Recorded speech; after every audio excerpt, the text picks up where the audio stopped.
তিউনিসিয়ায় রাষ্ট্রপতি নির্বাচনের বাকি আর মাত্র 2 সপ্তাহ। স্বৈরাচারী শাসন চাপিয়ে দেয়া ও রাজনৈতিক প্রতিদ্বন্দ্বীদের দমনের অভিযোগে দেশটির প্রেসিডেন্ট কায়েস সাইয়েদের বিরুদ্ধে বিক্ষোভে নেমেছে কয়েকশো নাগরিক।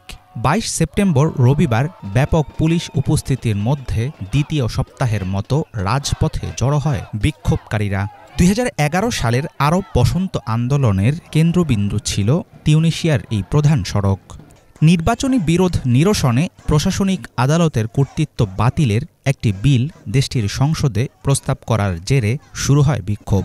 বিরোধী পক্ষের দাবি, প্রস্তাবিত বিলটি 6 অক্টোবরের নির্বাচনকে কলঙ্কিত করার পাশাপাশি দ্বিতীয় মেয়াদে সাইয়েদের ক্ষমতায় আসার পথ প্রশস্ত করবে। সম্প্রতি 3 রাষ্ট্রপতি পদপ্রার্থীকে অযোগ্য ঘোষণা করে ক্ষমতাসীন প্রেসিডেন্টের তৈরি একটি নির্বাচন কমিশন। তখন থেকেই উত্তর আফ্রিকার দেশটিতে বেড়েছে রাজনৈতিক উত্তেজনা।